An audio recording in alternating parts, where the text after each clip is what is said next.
Hello, friends, and thank you for joining me tonight. A little preamble before we get going. This is what I hope to be the first in a series of readings, some original, some classical perhaps, but all particularly interesting in their own little ways. Seeing as my tastes lean towards the ghoulish, you can expect more haunts than heroes around these parts, but that is not to say you'll be going it alone. I'll be here throughout, from start to finish, and I do mean start to finish. You see, audio mixing is slightly above my pay grade, and in the immortal words of many people, I'm sure, ain't nobody got time for that.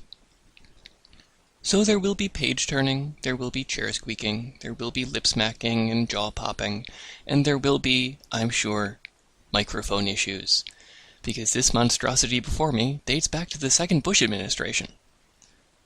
I would like to think all this gives these readings more of a personal touch, like story time at summer camp. A real fireside chat between friends. At any rate, thank you for bearing with me, and let's dive right in, shall we? Our first tale is a brief excursion into the bizarre entitled Surely. Surely was written by Gavin Oswald. It was originally published in the collection All Terribly Natural by Gavin Oswald. And if you haven't already figured it out, this is being recorded by Gavin Oswald. I'm a real three-trick pony. But on to story time.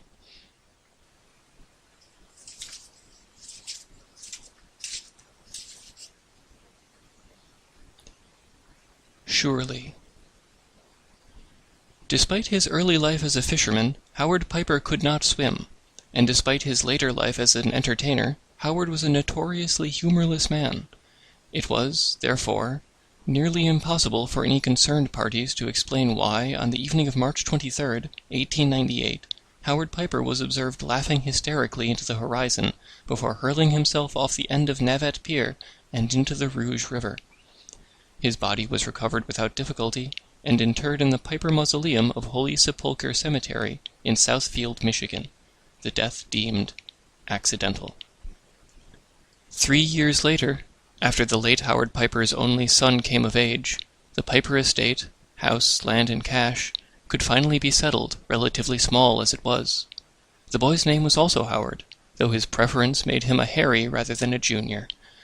Harry was a capable swimmer, and lived his life in constant pursuit of the next chuckle. Returning in June of 1901, fresh from his brief education upstate, Harry found Southfield hardly changed for the time, though his father's absence resonated through every stony street and reflected in every drooping window. The town was smaller for his father's passing, more in reach. While he had loved his father dearly and grieved him in his own way, Harry felt a new, peculiar freedom without the shadow of Howard Piper chilling his every step. Harry would find it difficult to sleep in his childhood home for the guilt of that freedom, and quickly rented the estate to a family of semi-permanent boarders. Landlording was easy business, Harry found, and the rent he collected was more than enough to pay his own at the small hotel in town. Whether by his unprecedented professional scruples, or simply his cheerful demeanor, Harry made fast friends with the Belmonts who had moved into the estate, often inviting them to dinner at the Grandview Hotel, Harry's new home. The man, Richard, was an insurance investigator for the state, a fact he disclosed only after several glasses of wine one evening. The woman, Lucy, had aspirations of a botanical nature, a fact she was only all too ready to discuss, and which Harry only vaguely understood. Between them, the Belmonts had 2 daughters, aged 9 and 12, both away for their schooling at Woodard. They made good money fairly, and kept a tight house. None could imagine changing their respective situations in the near future. When Richard Belmont took a nasty tumble from the estate's upper balcony some months later, a change happened for them. The man did not die, but he was shuttled off to St. Joseph's Hospital, where he remained in repose, incapable, and insensate. Coma, plain and simple, with no repair or decline especially forthcoming. Harry began making his trips up the hill to the estate more frequently, often 3 times a week, to see to this or that, and to generally distract Lucy from her woes. Beyond the obvious professional obligations, Their relationship was never anything more than friendly, though the people of Southfield found it difficult to believe a landlord would pay so much mind to his boarders, particularly after further lowering what had already been a bargain rate, certainly not without receiving alternative payment. Such was the natural conclusion when the rumour mill was working, but Harry made his visits all the same. It was during one of these visits, ostensibly to repair a draughty door-jamb, but primarily for a chat, when Lucy recounted the day of her husband's injury. She spoke in low, distant tones, her eyes fixed to one utterly uninteresting floorboard. Distracted was the term she kept using. Her husband had become distracted, habitually, and he had been distracted before he fell. Distracted into humour. He had laughed all the way down. Oh, how he had laughed. Harry had not much cared for the weather in her eyes that day, and invited her to the Grandview for a drink, or a meal, or maybe just a walk into town. Something to raise a smile. But Lucy refused. She had her plants to look after. In parting, Harry insisted he would return in the morning, bearing groceries if she wished, but neither question nor pleasantry could bring much of a response from the woman. Lucy had tipped empty. She was mired in her sorrow, becalmed by despair. Harry let himself out, noting Lucy's flowers in his exit across the grounds. They were dry, twisted, and thorny.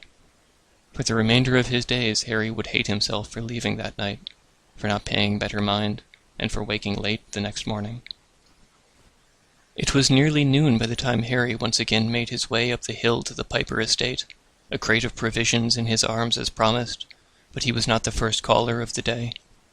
A clutch of men nearly a dozen strong worked quickly yet methodically about the estate's grounds, ferrying to and from the large carriage parked atop Mrs. Belmont's planting grounds. Harry recognized them as he neared. Harry dashed forward, scattering breakfast down the hill. An officer held Harry back and tried to turn him away as the medical examiner exited, but Harry saw. The body was burnt, badly, down to cinder. Harry did not sleep that night. The letter arrived the next morning, bearing his name in Lucy Belmont's delicate script, a pre-addressed envelope Harry imagined. The letter itself was scrawled, almost chiseled into the page. It made little enough sense to explain a madness. "The walls whisper such horrible things," Lucy had written. "And they laugh. Always. It really is funny after all. Harry, burn this house to the ground." She had tried, Harry knew. It was no accident. The kitchen had been an inferno, but the fire had never reached the walls, nor the floor, nor even the ceiling. It was madness, surely. Despite himself, and the news, and poor Mrs. Belmont, Harry felt the ghost of a smile touch his lips. He remembered that laughter from his lonely childhood, how it had lulled him to sleep, dried his tears, made life worth living. Funny, he thought, what it takes for a man to remember his past. Funny that he had ever forgotten. Funny that Lucy had not appreciated all his happy friends from the shadows. Funny. Madness. Surely she had simply been a poor fit for the house and its company. Surely there would be others. Surely some would learn to play along. Surely. And there you have it, folks. To find this story and others like it in print and on Kindle, visit Amazon, Goodreads, or Facebook, and search for All Terribly Natural. I'm sure there will be a link or two floating around here as well. I don't know, I haven't done that part yet. As it happens, this is my first video. Or audio, rather. I do hope you enjoyed it. With luck and maybe a little encouragement, I might be able to post more readings or some such. Or at least get a better microphone. Because, seriously. Like I said, I'm a little new to this whole thing, but I've heard that likes and subscribers and whatnot are important. So, well, surely you know what to do. Good night.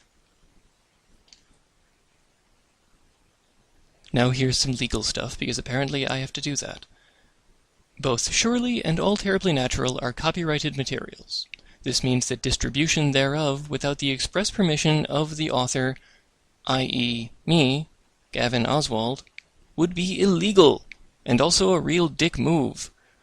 But if you really want to, for some reason, send me an email or something, and I'm sure we can work something out. Thanks again for stopping by, and see you soon.